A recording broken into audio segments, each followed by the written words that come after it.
واجزه عنا ما هو أهله وصل على جميع إخوانه من النبيين والصالحين يا أرحم الراحمين. أما بعد،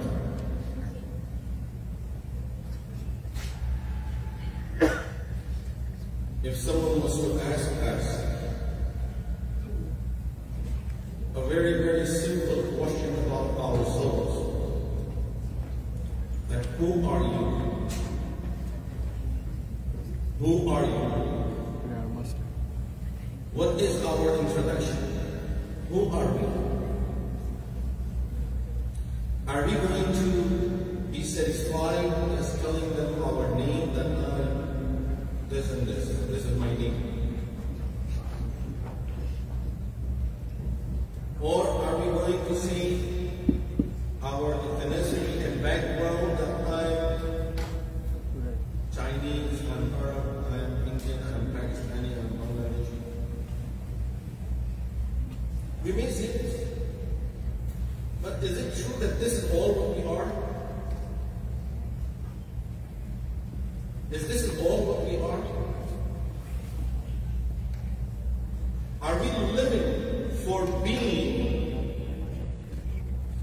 Indian or Pakistani or Bangladeshi? No. There is more introduction of us, better than this one. This becomes secondary, only to recognize each other. But in reality, who are we? We are Muslims. We are Muslims. Now, when it comes to Muslims, of course, a major question would come up: what type of Muslim are you? What type of Muslim are you? A lot of our young people, especially, when they are asked this question, they get confused. What type of Muslim? I don't know. And this is what I want everyone to understand today, that we need to know who we are, what type of Muslims are we.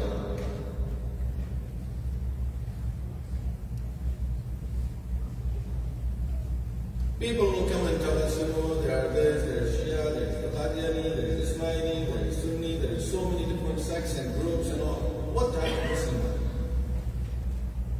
How will I know what type of Muslim am I?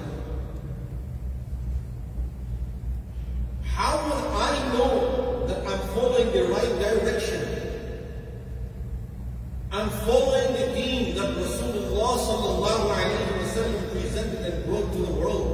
And we are not deviating like Rasulullah sallallahu alayhi wa sallam told us in the hadith. There will be 73 groups, out of which 72 are heading to Jahannam. How will I know that I'm holding on to that one group that is on Sirat al-Mustaqim, on the straight path?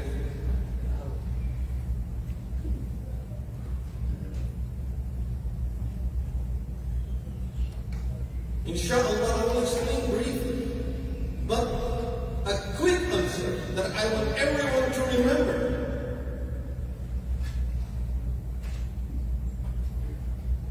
That our recognition is through our elders. Who our elders are.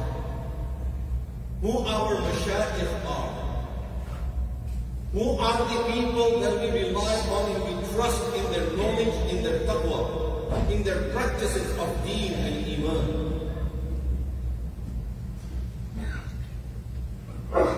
Sahaba ridwanullahi alayhim ajma'in, their main recognition was not that this person's name is Abdul Rahman or Abdullah or anything else. It is a Sahabi of Rasulullah sallallahu alayhi wa sallam.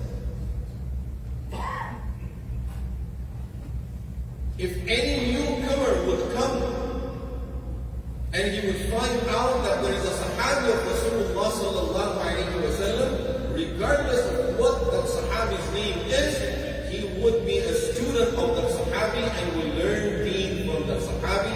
Please teach me something that you have learned from Rasulullah sallallahu alayhi wa sallam, whether your name is Abu Bakr or Umar or Ali or Uthman Sahabi of Rasulullah sallallahu alayhi wa sallam, we hold you with full respect and we will learn our deen from you. After that, time of Tabi'in. Who are Tabi'in? These are the people who met Sahaba Ridwanullahi alayhim ajma'in.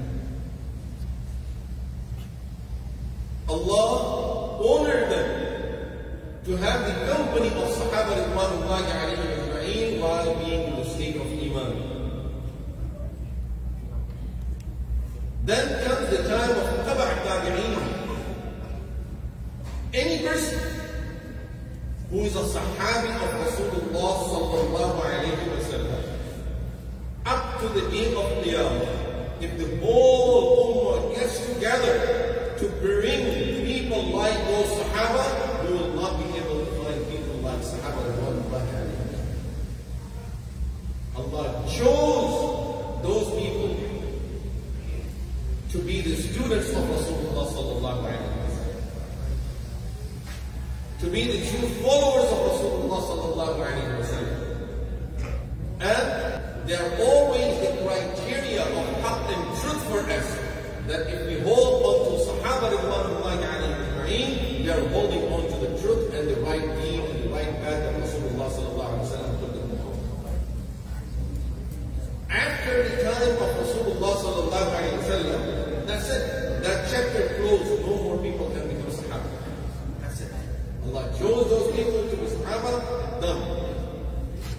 Now, the lucky people will be those who would accept Islam and go and learn from Sahaba Ridwanullahi alayhim ajma'in so that they become Tabi'in.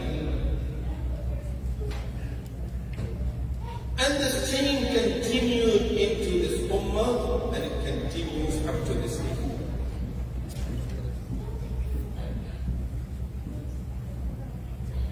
How do we know that we are on the right path? Because we are following our Mashayikh. We follow Mawlana Qasim Nanotwi rahmatullahi alayhi. We follow Shaykh al-Hind rahmatullahi alayhi. We follow Mawlana Hussain Ahmad Madani rahmatullahi alayhi. This is how we are recognized that we are the followers of these great Mashayikh of Islam. How do I know that I'm following the right path? I don't have to be a alim to know this. I don't have to be a mufti to know this. I don't have to be a hafiz to know this. I don't have to memorize the ayat of the Quran and the hadith to prove that I'm following the right deen. All I have to say, I follow the way of my Mashayikh, my Hussain Ahmad Madani rahmatullahi alayhi, and other Mashayikh from there. So therefore, that proves to me that I am following the right direction. Prove that they were wrong, and I will be wrong too. If you can prove that they were wrong, I admit that I will be wrong. But no one in the world can prove that those Mashayikh were wrong. Allah subhanahu wa ta'ala chose them to be the followers of the haqq and truth and the followers of the true deen. Once our connection is there, no one can confuse us about our deen and iman. And when we lose that connection, then we start finding people here and there, someone to hold my hand. A person who's orphan, of course, wants someone to hold his hand, to guide him, to teach him. But when you have a father, you know how to hold my father's hand. Our ancestors, our elders of our deen are these Mashayikh. If we are connected to these Mashayikh who follow their way, then we know that we are holding on to someone's hand who can help me stand on this deen of Allah subhanahu wa ta'ala. As soon as we move away from that, people start falling off. This is the reality.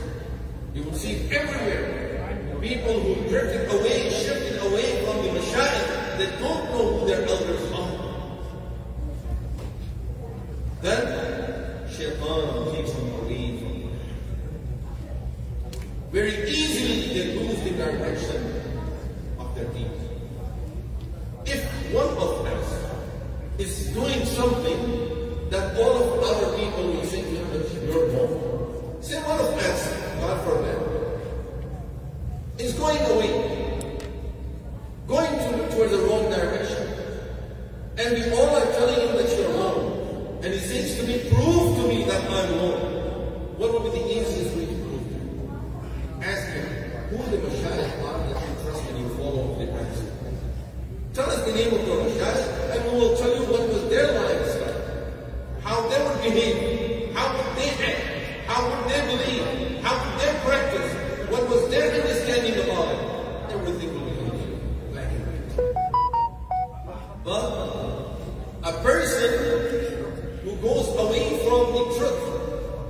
who's moving away, going towards fitna, when you ask them who your mashayikh are, they don't have no mashayikh. They have no one that they can rely on. You tell them, look, this is what Shaykh al-Hind rahmatullahi alayhi has written. This is what Nanotwi rahmatullahi alayhi has written in this book. This is what Hazrat Gangohi rahmatullahi alayhi has written in this book. This is what Hazrat Saharpuri rahmatullahi alayhi has written in this book. This is what Shaykh al-Hadith Mawlana Zakaria rahmatullahi alayhi have written in this book. This is what Hazrat Madani rahmatullahi alayhi have written in this book. And they will say, I don't care. I don't care about that. If you don't care about that, that simply means you are moving and going into it. Now there is nothing that can stop you from falling into these fitnas.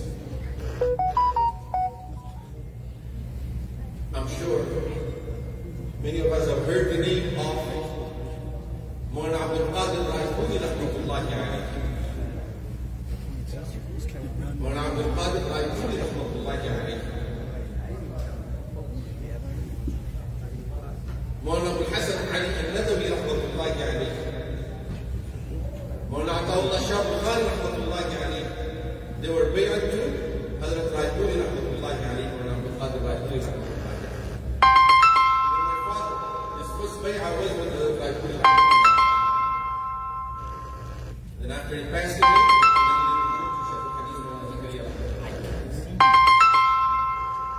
Mawlana Abdul Qadir Raifuri rahmatullahi alayhi.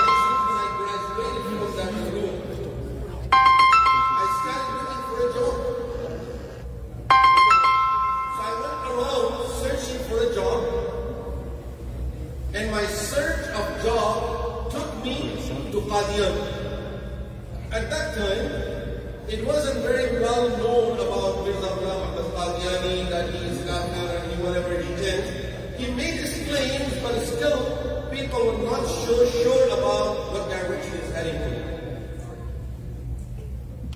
So he said, when I stopped over there, they offered me to teach their children Quran. He just graduated. He said they offered me to teach their children Quran. But before I ended being over there in Qadian, on my way I stopped in the Khanqah of, they call it Hazrat Raipuri, the curator of Raipuri, or Abdul Rahim Raipuri rahmatullahi alayhi. Said I stopped over there for some time. I met Hazrat Raipuri rahmatullahi alayhi. Was the Khalifa of Hazrat Imdadullah rahmatullahi alayhi, Sayyidullah. I hope we all can recognize these things. Our children understand who these people are, so we can establish that connection.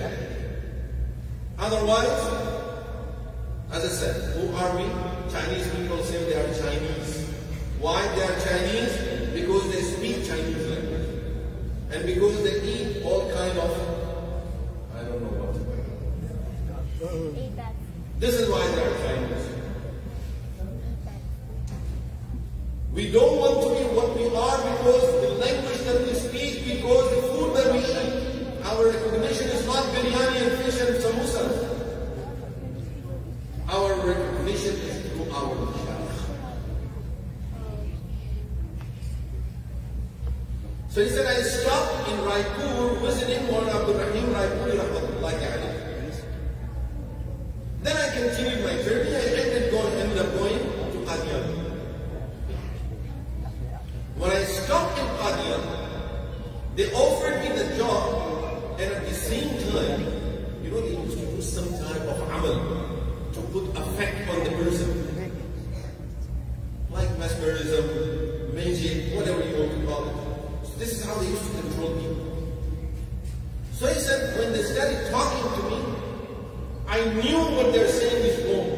But they had people sitting there and putting some pressure on me, some type of pressure on me, like a spiritual pressure, where I would say to myself, it's fine, they're good people, let me stay with them. He said that feeling was constantly coming to me, that is fine, let me just stay with them. But my knowledge is telling me that they're wrong. But again, with that pressure that they're putting on me, it makes me feel like, just say, that's fine. They're good people, just say it. And he said, every time when that feeling came to me very strongly, that I should just commit myself to them and tell them, okay, I'm going to stay with you, and I will also follow what you're telling me. Right there, the image of Allah will come to my mind, and something will tell me he is not wrong. Go and talk to him first. Go and talk to him first before you come into him. He said, again, they will continue talking to me and put a lot of spiritual pressure on me. And I'm about to say, okay. And then I see as if I'm seeing it in my vision, and someone is telling me that he is not wrong. Go and talk to him first. And he said that feeling came so strong, that finally I told them that no, I have to go and talk to one of the mashayikh that I had met earlier. Let me go and talk to him, then I will see if I want to come back. And he said, right there, I left from there, went straight to Raipur, to one Abdul Rahim Raipuri Rahmatullahi alayhi. As soon as I went there, all of that feeling of going back to Qadian and being a teacher over there, and the salary and everything that they were offering, everything just went out of my mind. And I looked at Raipuri Rahmatullahi's face, and that tells me this is the haq, this is the truth, this is where I should stay. And yet he stayed over there for the rest of his life. What saved him? That just one look of the Raipuri Rahmatullahi. Just seeing one Abdul Rahim Raipuri Rahmatullahi alayhi saved his iman. If he didn't visit that sheikh, if he didn't visit that scholar, and he went there to Qadian first, he would have been rich. Allah wanted to save him, so he connected him to Mawlana Abdul Rahim Raipuri Rahmatullahi. You know, I just remember in Haram of Makkah Mukarramah, I'm sure we all know there is one of our scholars, great mashayikh, Sheikh Muhammad Makki al-Hijazi. He gets dars in the Haram of Makkah Mukarramah. He's the son of Mawlana Khair Muhammad Jalandri Rahmatullahi alayhi. So his father, who was a colleague of Shaykh al-Hadith Mawlana Zakaria Rahmatullahi alayhi, used to give dars in the Haram of Makkah. Then Allah subhanahu wa ta'ala gave it to his son, and Shaykh Muhammad Makki now gives the dars in the Haram of Makkah Mukarramah. He himself told us we did Hajj once, and we were together in the Hajj. And he is still alive, anyone can go and ask him about this. He told us in Arafat, we were waiting for Zawad. We arrived at Arafat before Zawad, so we were sitting together, chatting. And he said, let me tell you a very, very amazing experience of my life. I said, good, very good, mashallah. He said, after I graduated, I spent a few years reading and studying a lot of books. You know, when too much knowledge comes in, and a person cannot control his own knowledge, he starts getting wild. When someone who's not behaved builds up muscles and gets very strong, then it's difficult to control it because he wants to beat up everyone. A person who gets too much knowledge without connection to the mashayikh, he also gets violent. And it starts falling here and there and running here and there. Oh, that fatwa is wrong. That sheikh didn't know. Those scholars don't know. So who knows? Only I know. How will that person be saved? Only and only remember through the connection to the mashayikh. That's the only thing that will save. So he says, he says, I read a lot of books. And then I started reading books of other groups that our mashayikh normally will say that they are fitna.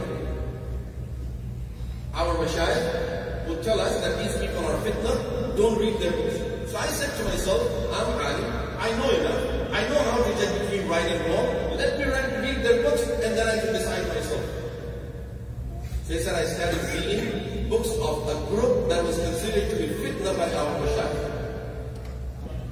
mention no name, but just to get a clue, the first person of our mashayikh who said that this group is a fitna and this man is a fitna, that was Maulana Hussain Ahmad Madani rahmatullahi alayhi. And even other ulama at that time opposed him and said, how could you call him a fitna? He said, something is telling me inside that he's a fitna.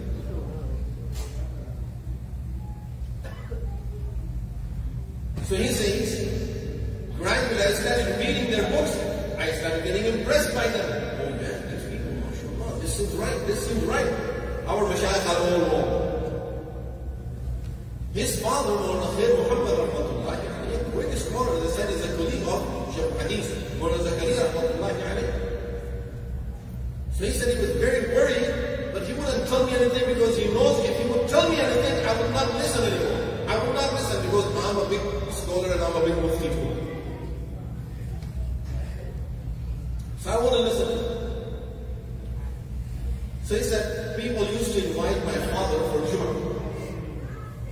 One day he was invited somewhere and he took me with him. He said, come with me. I have to go and meet Jummah in that town. So I went with my father.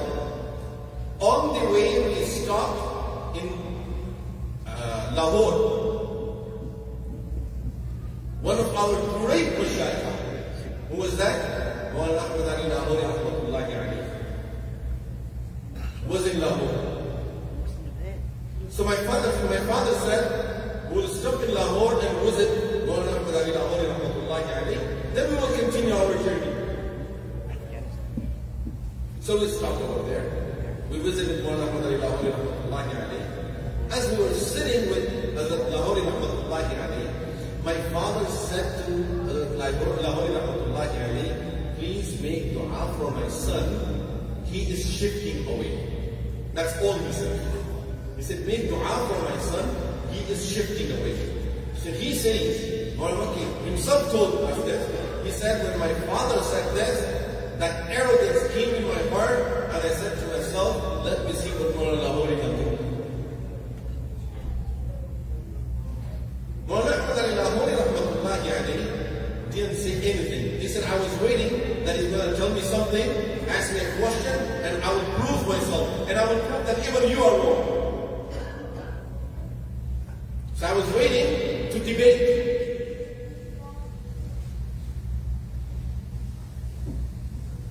So he said, Maulana Ahmad Ali Lahori rahmatullahi alayhi didn't say a word to me.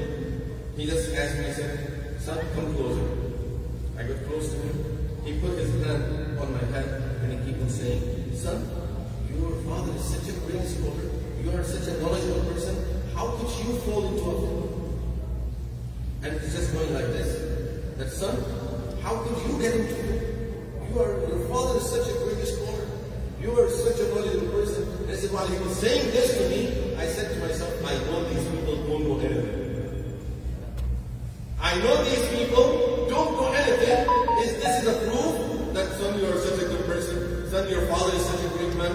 That is not a proof to prove that I'm wrong. If you want to talk to me, talk to me. I will talk to you with proofs. But not. He said then, that's it. For a few minutes he kept on doing that to me. And we left. My father didn't say anything to me after this. Next day, now this was Thursday evening, next day is Jummah. My father said to me, you lead the Jummah today. You give the bayan for Jummah. So he said, I gave bayan for the Jummah. You know, before Jummah, we do bayan. So he said, I gave that bayan before Jummah, and the whole bayan that I gave, the lecture I gave, was against that fitna, against that group.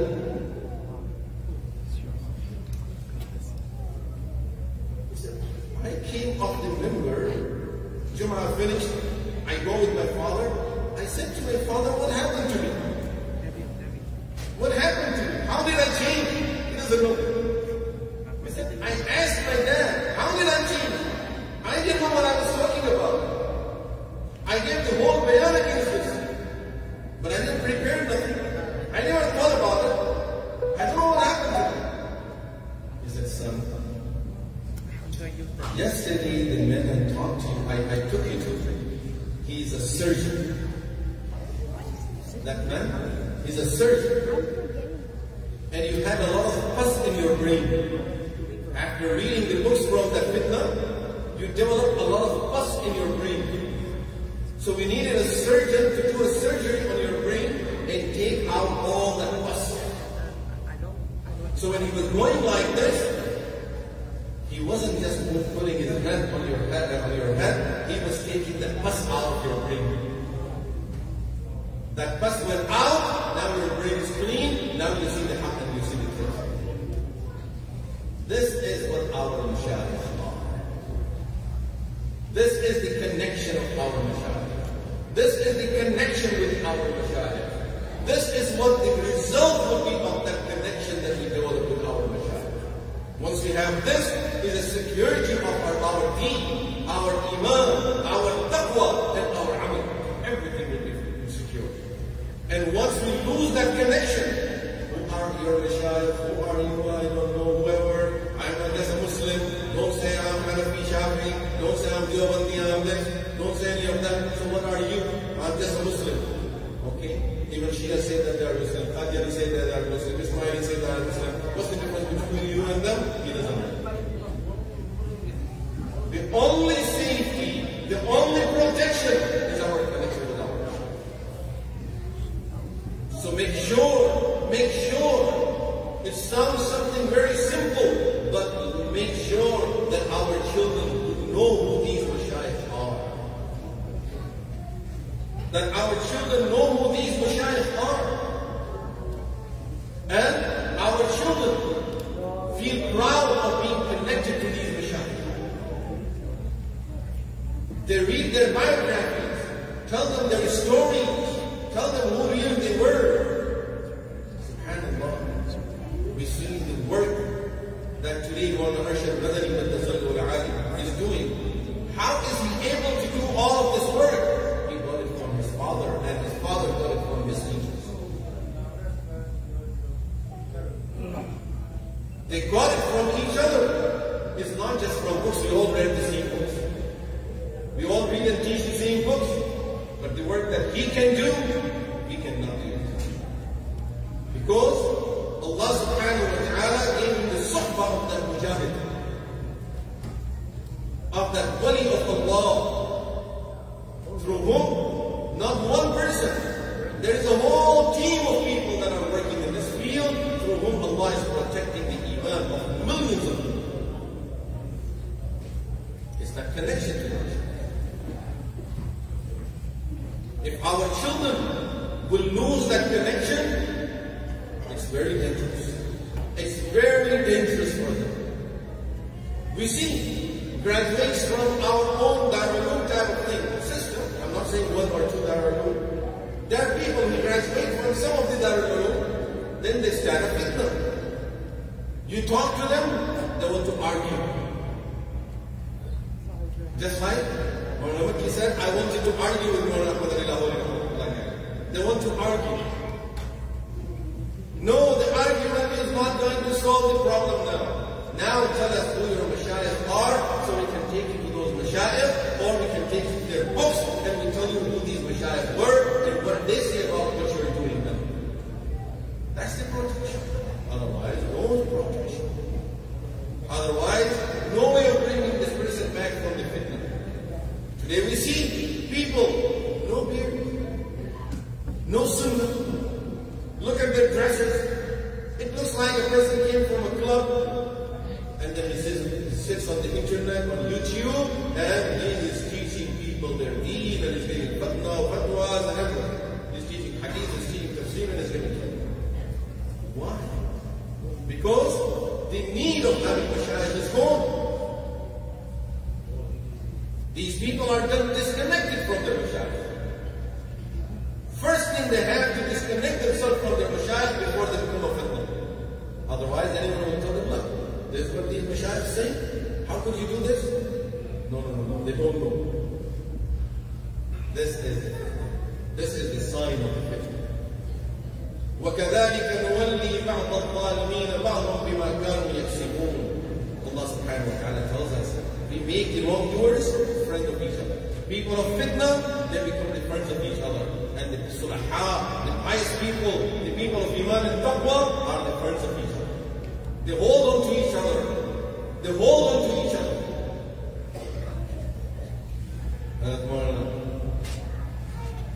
Hussain Ahmad Madani rahmatullahi alayhi.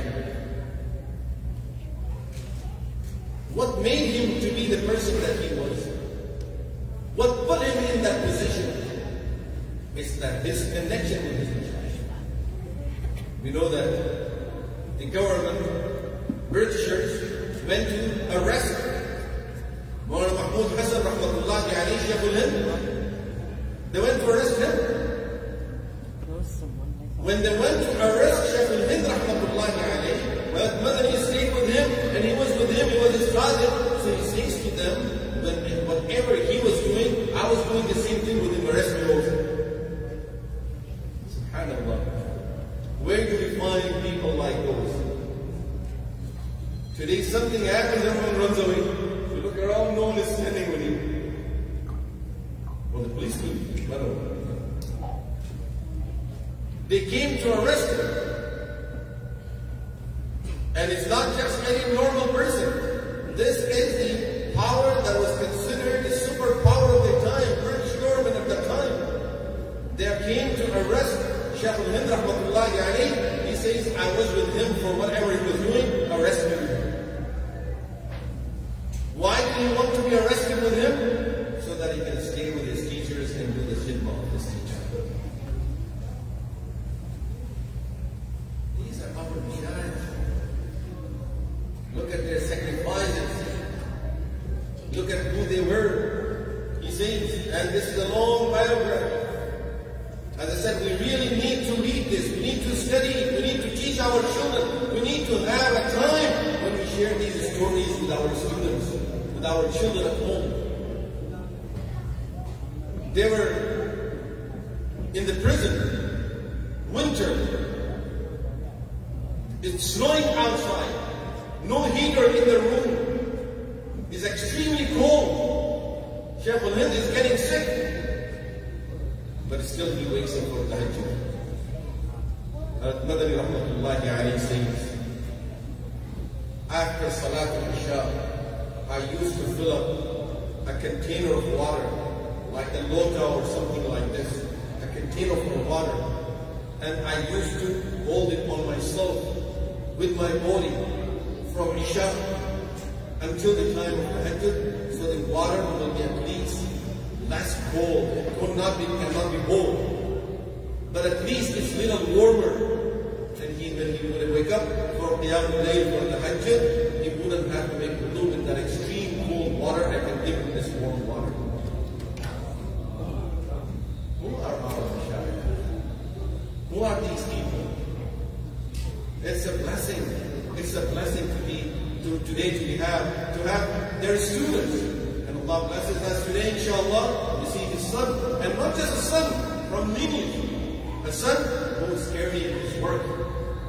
You look at the mujahadah, look at the sacrifice, look at the work that they're doing. Allah chose them to follow the steps of their elders. Truly, it's an honor, it's a blessing to be able to see them. Seeing the sulaha has an effect on our heart. Some of us may think, is it true? Let me tell you this. You walk outside on the street and you see something haram. Doesn't that haram have an effect on your heart? We all know it does. So if haram can have no effect on our heart, seeing a pious man wouldn't have a good effect on our heart. So for our children that are present here, that will be willing, that will be having a chance to see our mashayikh, see our scholars, and through them remember our elders, remember our ancestors. It is a great honor. One day, after 20 years, 30 years, these children will remember that one day I saw the son of Madani rahmatullahi alayhi. You know, today, when we go to South Africa, And as someone who gets a chance to go there, it would be very interesting to see those people who Shaykh al-Hadith Mullah Zakaria rahmatullahi alayhi. He spent his Ramadan in South Africa in 1981. 1981. About 40 years. Those children who were very young at that time, today very proudly they say, Alhamdulillah, I went with my father and I was able to see Shaykh al-Hadith Mullah Zakaria rahmatullahi alayhi, and just the feeling of seeing him at that time, because of that I have a beard today, because of that I'm connected to the scholars and ulama. It is a reality, I'm telling you, a living example here. Same thing. Really, if our people of our community, people of this town, they knew what would be they're getting today here, what their children will be getting by being over here, this masjid would have been fully crowded and no room for anyone to enter. So at least we should thank Allah subhanahu wa ta'ala that we are getting the honor to be here, to visit them, to be around them, to meet them. May Allah subhanahu wa ta'ala grant us tawfiq that we benefit from our mashayikh. And we always, for the rest of our lives, remain connected to our mashayikh. May Allah never break us from our mashayikh. As soon as the person breaks from his mashayikh, it's a clear sign that he is leaving fitna. That's it. As soon as the person breaks from his mashayikh, it's a clear sign that he's gone away. Now he's a tool of a shaitan. Shaitan will play with him in whichever way he goes. So it's really a good opportunity for us to re-establish our connection with the mashayikh, and through them to our elders who passed away, to know about them, to learn about them, to read about them, and through that protect our iman and the iman of our children. Sallallahu ta'ala ala khairi Sayyidina wa Habibina wa Nabiyina Muhammad wa ala alihi wa sahbihi ajma'in walhamdulillahi rabbil alamin.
Quran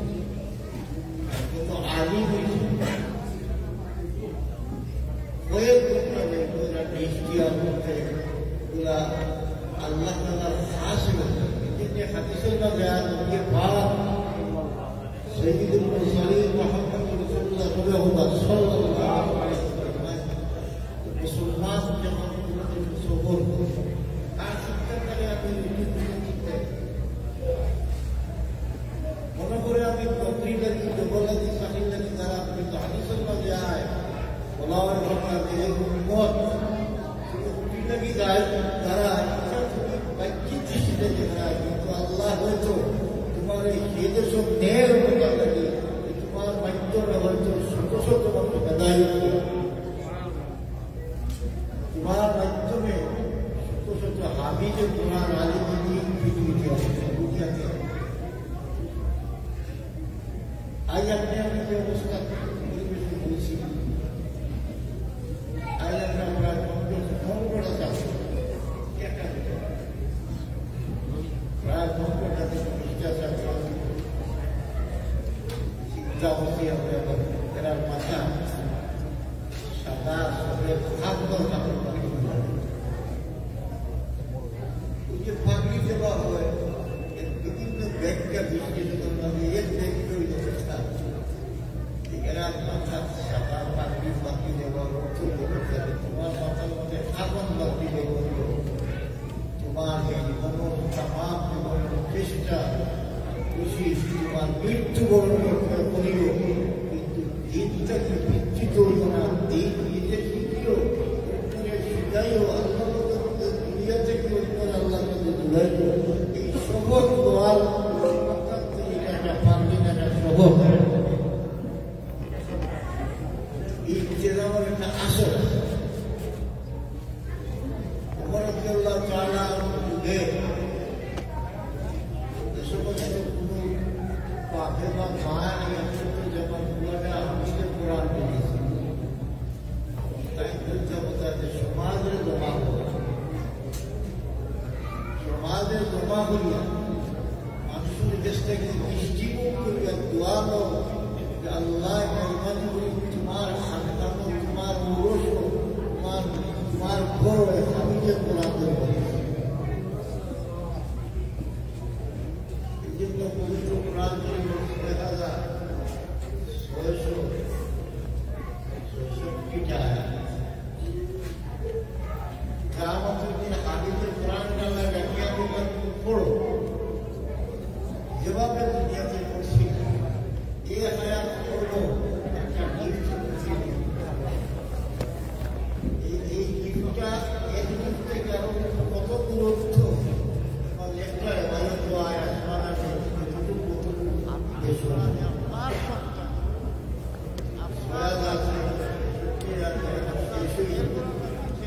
আল্লাহ হাবিবের কোরআনে আপনার সন্তান আপনার রাখি দেখো যা দেখবা সারা বাদশাহাতের মালিক আমি তোমার বানাইতে লাগবে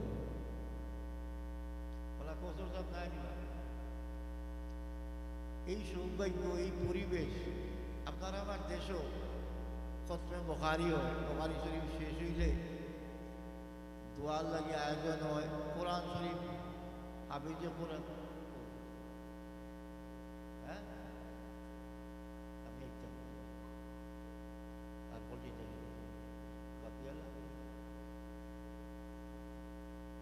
এখন আমি আপনাকে ছাড়িয়ে দেই আমার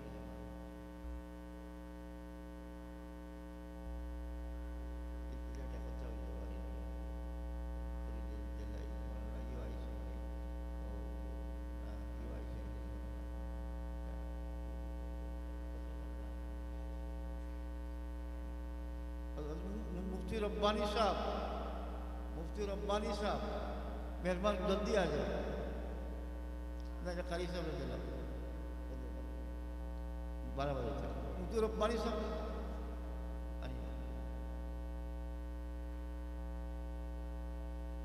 हजरत শিবানরা মাদ্রাসা লাগিয়ে জায়গাটা কিনা হয়েছে আমরা সারা মসজিদে দেখাইতাম জায়গাটা আমার যাওয়া লাগে মুফতি রব্বানি সাহেব আপনারা মুফতি রব্বানি সাহেব नसीहत करे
Inshallah, namaz পড়বো, একটু পরে নামাজ পড়বো ইনশাআল্লাহ। Just we're going to pray after the inaugurated our building. The Hazrat ke haath se the building inaugurate hoga inshallah within 5 minutes.